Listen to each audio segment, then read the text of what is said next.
la caída de Tenochtitlan y el proceso de conquista de las naciones indígenas.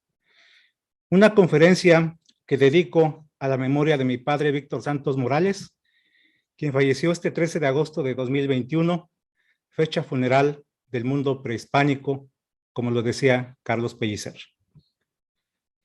Voy a compartirles la pantalla de mi presentación.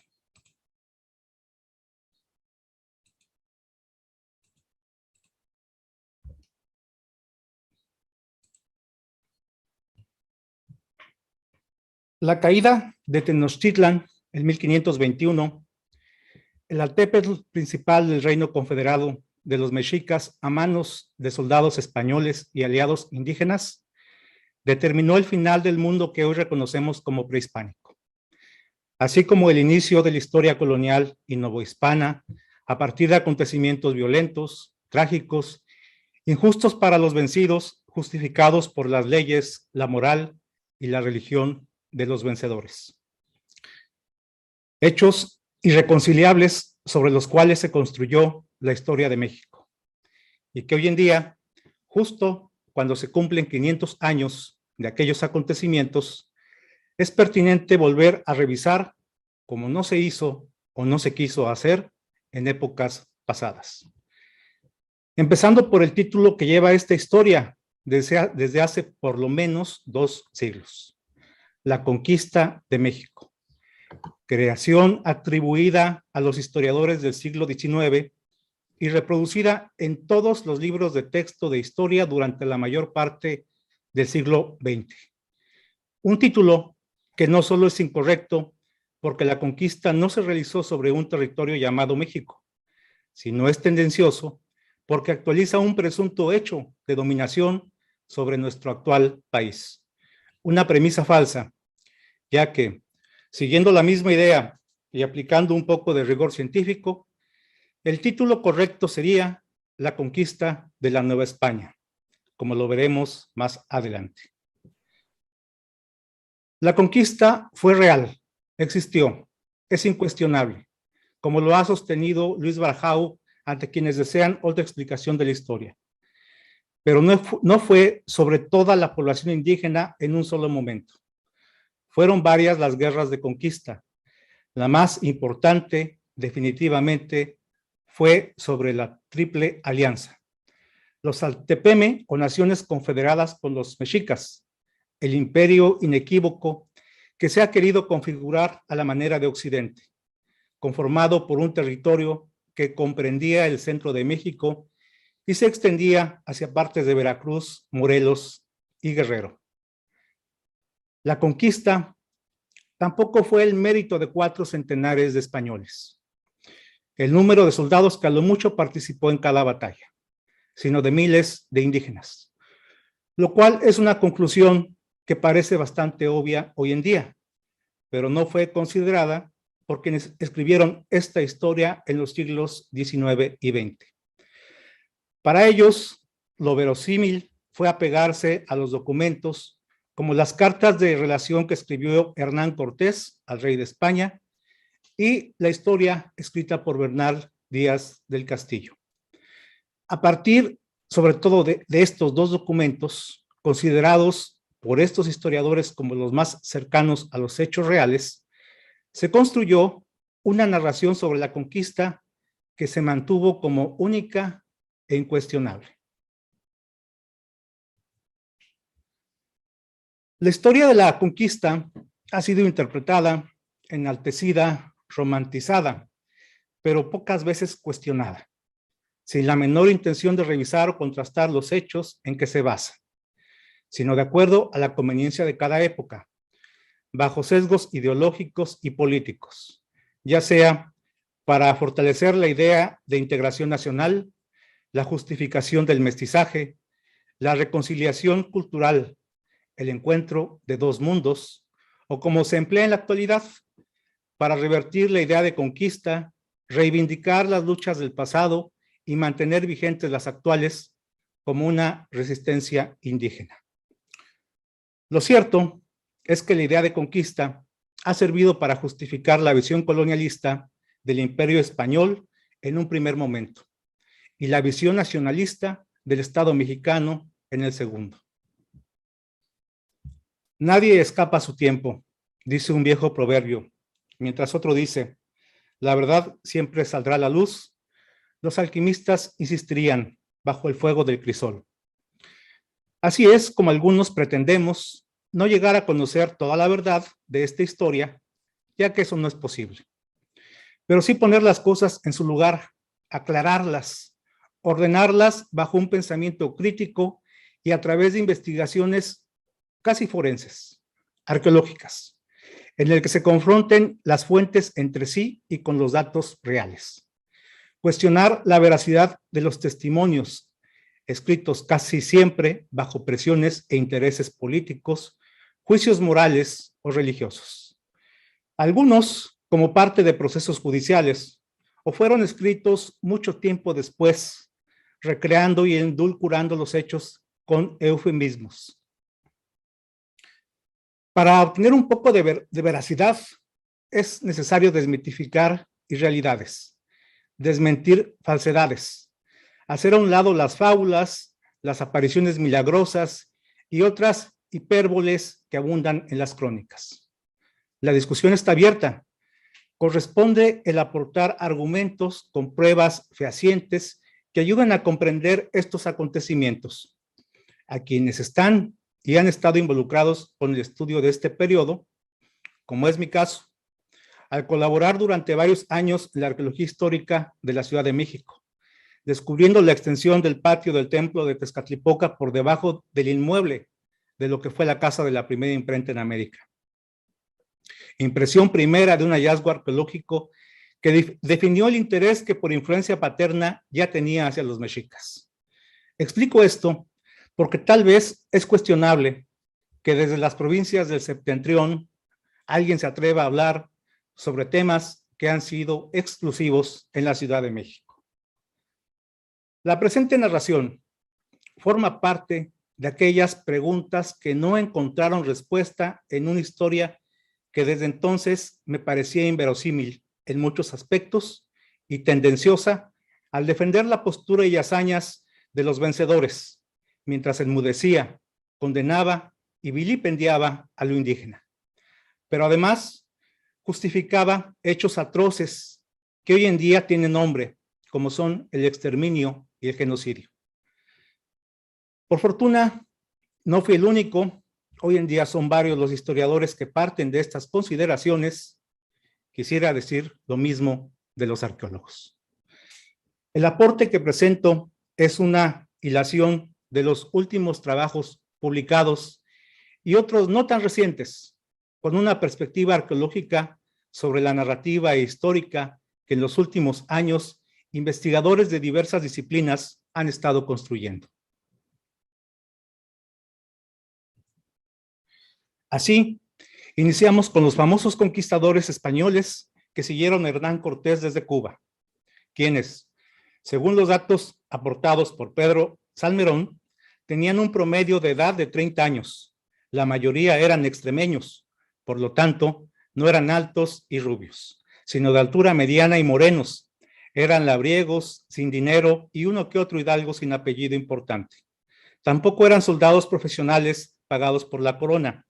Eran simples aventureros y buscadores de fortuna. Salvo algunos soldados que debían de tener experiencia en el manejo de armas, como los jinetes, ballesteros y artilleros. Sin embargo, ni ellos ni los anteriores, incluyendo al mismo Cortés, logró la fama y riqueza que creyó merecer. La idea de que fueron confundidos por dioses fue una fábula que ellos se crearon de sí mismos y que quisieron imponer al hacerse llamar teules.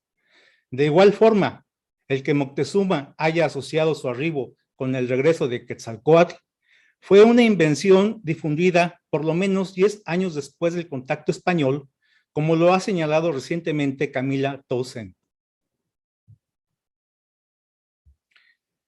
Las armas que portaban los soldados eran principalmente espadas y picas, lanzas, además de pesadas armaduras y rodelas. De acuerdo con Ada Brun, las armas no eran completamente uniformes por razones económicas. Algunas eran de buena calidad, pero otras eran usadas o estaban defectuosas. De acuerdo con esta arqueóloga, no fueron las ballestas, ni tampoco las bombardas, falconetes, serpentinas o arcabuces las que conquistaron Nueva España. Nótese que esta investigadora empleó correctamente el término conquista de Nueva España. Su efectividad, la efectividad de estas armas, fue psicológica. La artillería era difícil de trasladar sin animales de carga. Su uso se encarecía por la lentitud en su preparación, en limpiarla, cargarla, apuntar y disparar. Estudios experimentales señalan que durante el tiempo en que se cargaba un arcabuz, podían lanzarse 20 flechas. Como veremos más adelante, los españoles se olvidaron de las armas de fuego. La mayoría de batallas se hicieron con espada y lanza en mano. Las armaduras eran empleadas en los encuentros de choque, pero después se las quitaban. Eran pesadas e insoportables por el calor y la humedad. En algunos casos, terminaron adoptando los ropajes de algodón indígena que impedían el paso de las flechas. Los caballos sí jugaron un factor importante en las batallas. Impresionaron a los indígenas, pero solo al principio, pues nunca habían visto animales semejantes. Las supuestas bestias mitad hombre y mitad animal, los caballos, fueron rápidamente asimilados en la idiosincrasia indígena. Tan es así que no fueron vistos como seres sobrenaturales, simplemente terminaron siendo venados o mazatl. Al final, así fueron llamados. Los indígenas lograron conocer sus movimientos, tenderles trampas, matarlos y sacrificarlos en sus ceremonias. Los perros de guerra también fueron importantes, pero al igual que los caballos, eran escasos y su pérdida irreemplazable. Los indígenas pudieron haber derrotado a los españoles simplemente dejándolos sin comer, pero extrañamente hacían lo contrario. Terminaban las batallas en la noche y les llevaban comida a sus enemigos para continuar peleando al otro día. Así eran las reglas en las guerras del posclásico, realizadas para obtener cautivos para los sacrificios y someter a otros pueblos a la entrega de tributos, no con el propósito de despojarlos de sus territorios, robarlos y matarlos de manera indiscriminada. Esas técnicas eran fielmente españolas. De los españoles son reconocibles sus estrategias militares y su capacidad para generar violencia, de una forma tan sanguinaria que nunca antes había sido visto en estas naciones. Sin embargo, enfatizamos, las batallas fueron ganadas por la participación numerosa de guerreros indígenas, logradas gracias a la construcción de alianzas con pueblos enemigos de los mexicas, siendo el más importante el de Tlaxcala. La figura central en estas negociaciones no fue Hernán Cortés, sino Marina o Malinche, que no solo fue intérprete, sino congregadora y pobladora, como lo rescata Federico Navarrete de una relación de Querétaro de 1700. Es decir, desde la perspectiva de los indígenas, era Malinche quien lograba las alianzas de la guerra. Un hecho que logra observarse en la relación indígena pictográfica de la conquista conocida como el lienzo de Tlaxcala. Malinche organizó las alianzas de una guerra que no tenía por objeto el dominio y explotación que al final impusieron los españoles, bajo circunstancias muy diferentes a las iniciales, como fue la disminución del 70% de la población nativa debido a la alta mortandad que produjeron las epidemias y enfermedades. Por donde veamos, al analizar el papel histórico de Malinche, vamos a encontrar la enorme relevancia que tuvo en la conquista, inclusive en los siglos posteriores, y aún recordado en las danzas de conquista que perviven en algunas regiones desde aquella época. La Malinche es un personaje que debe ser resignificado, pues no es la encarnación de la traición, como lo escribió Octavio Paz en su poesía. Federico Navarrete intenta explicar las razones de la participación indígena más allá del sometimiento y de los acuerdos a los que llegaron con los españoles. Sugiere la conveniencia que observaron al lograr aliarse a una causa que era común a todos los pueblos: liberarse de sus históricos opresores, los mexicas. Al vencerlos, conformarían una nueva confederación en la que podían o no estar incluidos los españoles.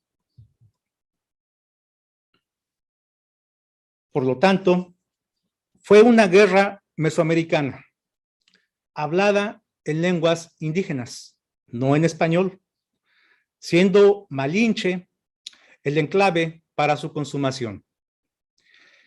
En el caso de que esta hipótesis haya sido cierta, las circunstancias que se presentaron al final de la guerra y que antes mencionamos cambiaron por completo el curso inicial que llevaban los acontecimientos. La muerte de gran parte de la población indígena no permitió instaurar un sistema de gobierno mesoamericano. Los españoles impusieron su régimen monárquico, en el cual los indígenas se encontraban en el último escalón. Eran vasallos, hayan sido o no aliados, y no podían ocupar puestos de relevancia en los nuevos gobiernos, porque estos estaban destinados a peninsulares y a descendientes de cristianos viejos. Bueno, esta diapositiva me parece que es muy descriptiva y que vamos a encontrar en todo el lienzo de Tlaxcala, la imagen siempre de Malinche, pero en una escala un poco superior o teniendo un lugar central en todas estas representaciones. La guerra contra los mexicas inició el 23 de mayo de 1520 en la fiesta de Toxcatl, en el episodio conocido como la matanza del Templo Mayor. Desde mi punto de vista, este acontecimiento fue crucial, determinante, ya que aquí se produjo de manera anticipada la derrota mexica. Lo que sucedió un año y meses después fueron secuelas de un daño que ya estaba hecho. Aunque se desconocen los detalles que originaron esta masacre, el hecho fue que aquí fue asesinada una parte de la nobleza y los principales jefes militares indígenas. Ya sin mando en el ejército, la resistencia de la ciudad fue heroica, de guerreros y gente común, destacando las mujeres por su arrojo y valentía. Los mexicas pudieron haber derrotado a los enemigos si no fuera porque cuando estos estaban casi siendo aniquilados, se sumaron otros pueblos en la alianza hispano-indígena, como fue la participación determinante de los Xochimilcas en la última parte del asedio, traicionando a sus aliados, a sus antiguos aliados, los mexicas.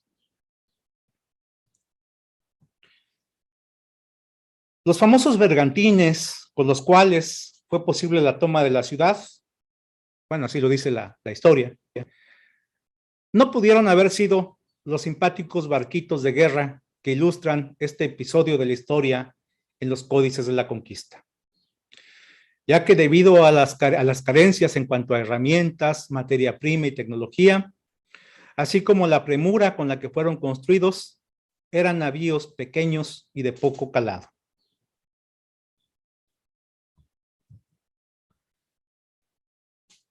En efecto, su calado era de 70 centímetros a lo mucho, su cubierta de tablones o si acaso un tingladillo. Su largo era de alrededor de 13 metros por un máximo de 3 metros de ancho. Tenían 1 o 2 mástiles con vela y lo más importante, su puesto para la artillería. Para hacerlos navegar requerían de 6 remeros a cada lado, el capitán y el timonel. El resto de la tripulación eran soldados. En total, se calcula que podían embarcarse un máximo de 25 hombres. En conclusión, y sin menospreciar la efectividad de estas embarcaciones, su composición era muy similar a las actuales trajineras.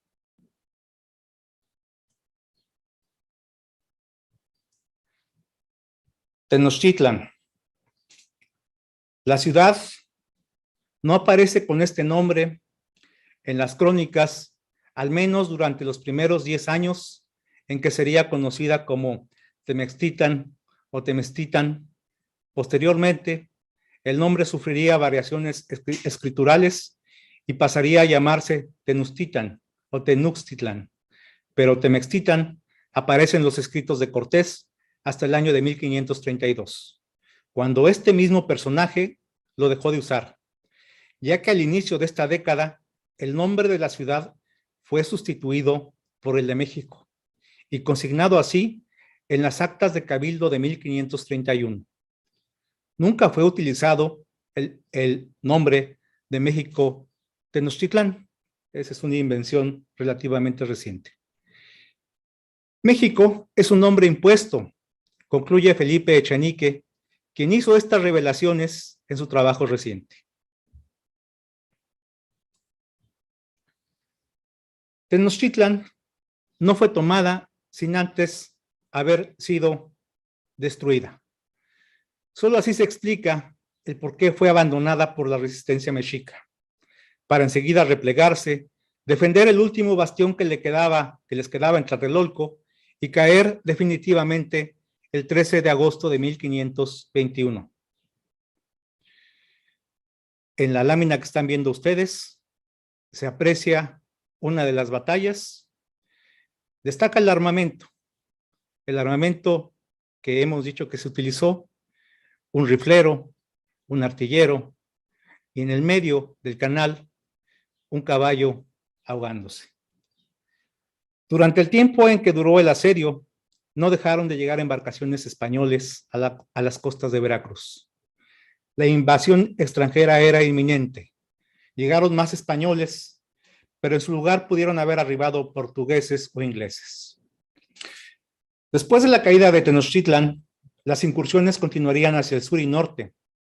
Las naciones indígenas ya tenían conocimiento de la violencia descomunal de los aliados hispano-indígenas. Buscaron negociar la paz conforme a su diplomacia, recibiendo a los capitanes con alimentos y presentes, inclusive casándolos con sus mujeres. Pero no era suficiente. Los conquistadores codiciaban el oro y la plata que existía solo en su imaginación. Optaron por el exterminio para azuzar a los demás pueblos y someterlos. Así les había funcionado con los mexicas.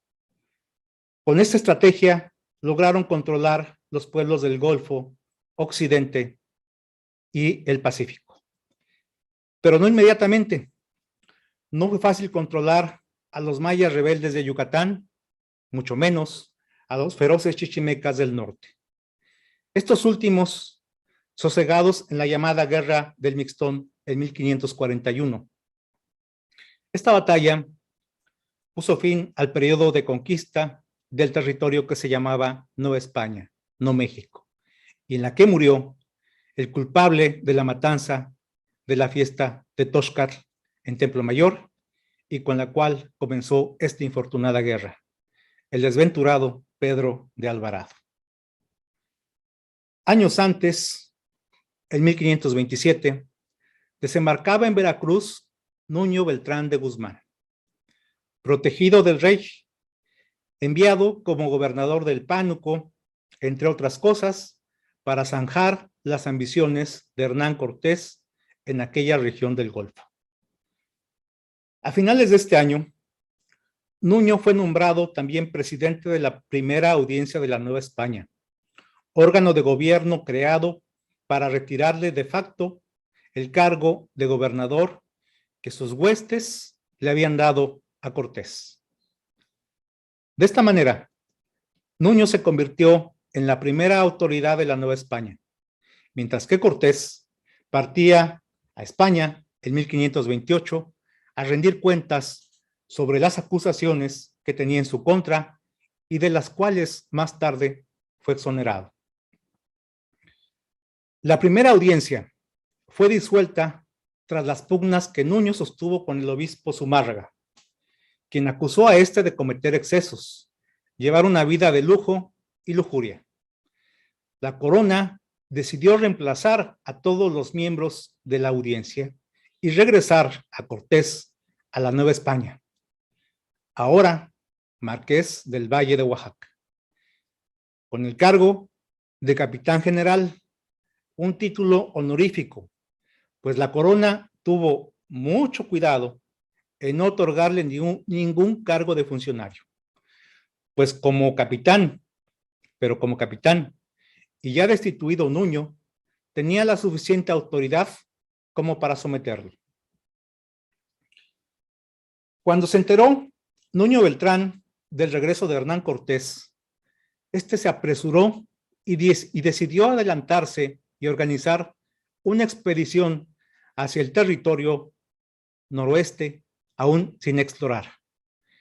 En diciembre de 1529, todavía siendo presidente de la primera audiencia, salió a la cabeza de varios centenares de españoles, 8,000 indígenas aliados, naturalmente, 12 artillerías y 10,000 pesos que tomó de las casas reales, algo que nunca le perdonarían. El propósito de su expedición, según la carta que él escribió al rey en junio de 1530, era descubrir la tierra y conquistar la provincia de los terribles chichimecas, que confina con la Nueva España, y las provincias que más adelante se ofreciesen. La idea que tenía era llegar al paralelo 40 por la costa del Pacífico y de ahí encontrar una ruta y volver al Pánuco en el Golfo de México, lo cual, como era de esperarse, nunca logró. Fue así como inició la conquista del noroeste de México, con la incursión de un nuevo ejército aliado hispano-indígena, integrado ahora también por tarascos, quienes fueron sometidos tras el saqueo y destrucción del reino de Michoacán. Cometido el despojo y ultraje, los pueblos eran incendiados para que los pobladores huyeran y perdieran la capacidad de organizarse. Estos actos fueron repetidos durante toda la incursión del ejército aliado en Jalisco, Nayarit y Sinaloa, como estrategia para evitar ataques por la retaguardia mientras avanzaban hacia el norte. Además de codiciar el oro y la plata que sería repartido como botín de guerra, los españoles tenían en mente encontrar el legendario país de las Amazonas, del cual tenían noticia antes de iniciar la expedición, pues esta leyenda fue recogida por Cristóbal de Olid durante su incursión en Colima en 1522. Por desgracia, para los nativos, escribió Karl Sauer, la invasión española de esta región ocurrió en el periodo romántico, cuando cualquier historia de esplendor bárbaro parecía verosímil y antes de que se establecieran normas de conducta en favor de los indios. Si la llegada de los españoles se hubiera retrasado tan solo una generación, de seguro habríamos tenido relaciones indígenas escritas, porque entonces la finalidad perseguida por los invasores hubiera sido la explotación, no la destrucción. Nuño de Guzmán y Vázquez Coronado cabalgaban en pos del pillaje, a diferencia de Francisco de Ibarra, quien es ya explorador de minas. Cierro cita de Karl Sauer. El conversatorio que llevaremos a cabo al terminar esta presentación continuará detallando las incursiones del ejército encabezado por Beltrán de Guzmán en el noroeste, a partir de una metodología que contrasta a las fuentes documentales y que no difiere con la perspectiva de los autores que he venido citando. Por lo cual, me voy a enfocar en la relación indígena de estas incursiones, la única que conocemos y la cual hemos venido mostrando en las diapositivas. La historia pictográfica del lienzo de Tlaxcala, en particular las láminas que representan las batallas de Aztatlán, Chametlán y Culiacán, o Colhuacán. A diferencia de las versiones escritas, los códices indígenas del siglo XVI, aún teniendo elementos hispanos, conservan el sistema ideográfico náhuatl. Representan acontecimientos a través de imágenes. Son interpretaciones de historias sin la parcialidad que caracteriza a los relatos escritos. El lienzo de Tlaxcala no representa el punto de vista de una sola persona. Tampoco fue pintado por un solo tlacuilo. Es la única historia completa del periodo de conquista que no termina con la caída de Tenochtitlan. Se sigue con las incursiones en el Pánuco, las que realizó Pedro Alvarado en Guatemala y Nuño Beltrán en el noroccidente, hasta la última batalla en Culiacán. Otro testimonio indígena de aquel periodo, heredado del pasado prehispánico, es la de transmitir y actualizar a través de danzas la cosmogonía y la historia de los pueblos. Aspectos que no eran fáciles de identificar por los más escrupulosos religiosos. Permitieron su práctica, porque era la forma en cómo los indios celebraban a la Virgen y a los santos en las iglesias. Las danzas de la conquista que se celebran hoy en día en Guerrero y Oaxaca, como la de los concheros, la cual se presume que también es una danza de conquista, y la danza de los tastuanes en Zacatecas, que, de acuerdo con Luis Barjau, rememora la guerra del Mixtón. A propósito del libro que presentamos el día de ayer, Los partes fragmentados, narrativas de la guerra y la deportación yaquis, Raquel Padilla, la autora, señala que todas las comunidades que sufren un duelo buscan conservarlo y conmemorarlo regularmente a través de un monumento, como ocurre en la cultura occidental. En el caso de los yaquis, no es así. Raquel explica: los yaquis desarrollaron un fuerte sentido de pertenencia con la tierra desde tiempos ancestrales. En él, la sierra Bacatete forma parte indisoluble. Cierro la cita. Los yaquis se asumen como un pueblo en resistencia debido a las guerras y deportaciones que han sufrido en los últimos siglos. Hoy es la defensa del agua lo que mantiene presente esta identidad. Es posible que las danzas también formen parte de esta actualización. En las danzas de matachines, sobre las cuales Raquel se preguntaba acerca de la presencia de danzantes que personifican a soldados de la Virgen, cuya razón no es clara y aún no ha sido explicada.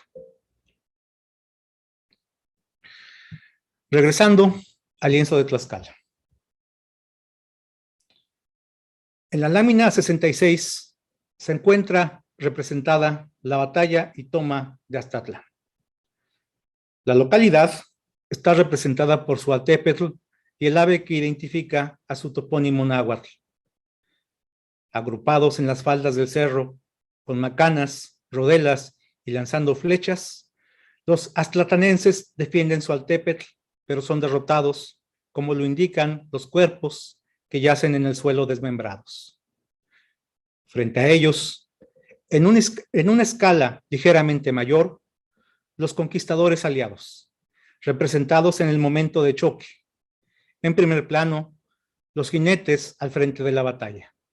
Sin armadura, atacan con picas y se defienden con rodelas. En la retaguardia, guerreros tlaxcaltecas armados con macahuitl en su mano derecha, uno de ellos con su carcaj cargado de flechas.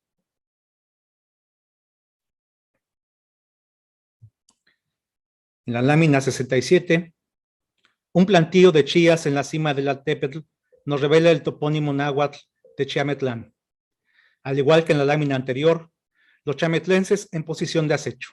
Al frente, con Penacho, una temeraria nariguera, Macahuitl y Rodela, el jefe que comanda la defensa, y tras de él, el resto de guerreros, también con Macahuitl y Rodela en mano. Los personajes muertos y desmembrados señala que ellos fueron quienes perdieron la batalla. Frente a ellos, los guerreros vencedores. En primer plano, un solo jinete con armadura, armado con pique y rodela. El caballo en posición rampante representa el momento de choque. Al fondo, un soldado a pie, también con armadura, espada y rodela. Mientras que al centro, guerreros tlaxcaltecas caminando en ataque, uno de ellos con lanza y rodela, con el estandarte de su Altepetl sobresaliendo por encima de su cabeza. Un poco más atrás, otro guerrero caminando con arco y flecha en mano, carcaj en la espalda.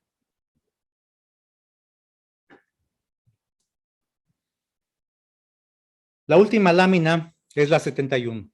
El Altepetl es el cerro y su punta o cima curvándose en espiral.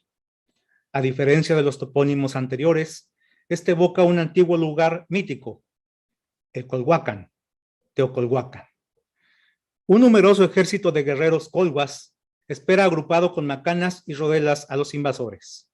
Más abajo, los guerreros que comandaban la defensa se ven enfrascados en la batalla cayendo derrotados. Frente a ellos, en primer plano, un jinete con armadura y pica.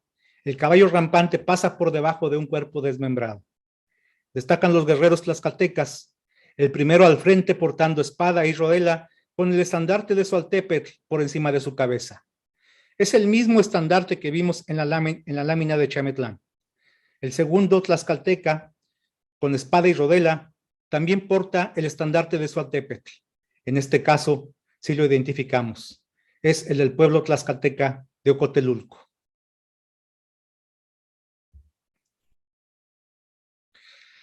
Desde el punto de vista arqueológico, podemos decir que los escudos prehispánicos representados en estas batallas de lienzo de Tlaxcala eran de madera y piel curtida, aunque según Sauer eran de mimbre.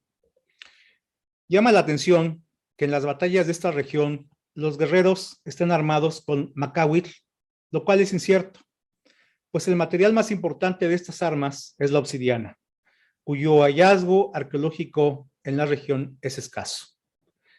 Las macanas eran indudablemente de piedra, y en el caso de Sinaloa, las comunes hachas ranuradas o gargantas de 3/4 que se encuentran en cantidades importantes debieron haber sido la materia prima. Concluyo esta presentación con lo siguiente, con la siguiente reflexión. Los acontecimientos aquí referidos conforman otra visión de las guerras de conquista que se llevaron a cabo por lo menos durante 20 años, hace 5 siglos, en el territorio que ulteriormente se llamó Nueva España. Ya pasó mucho tiempo y no son hechos que deberían de agraviar a una nación que se ha venido conformando como mexicana a partir del siglo XIX. Pero al tratarse de una historia construida con mentiras, a través de prácticas deplorables de exterminio y genocidio, sobre poblaciones que en su mayoría eran pacíficas, una violenta imposición que desde el inicio fue manipulada y justificada, pero que paradójicamente se actualiza en una sociedad en la que aún permanece la injusticia, discriminación y el racismo. Lo mismo que caracterizó a los periodos de despojo y opresión de los siglos pasados. Pero, ¿por qué después de 500 años aún prevalecen estas contradicciones históricas? Voy a salirme de la diapositiva. Bueno, ahorita lo intento.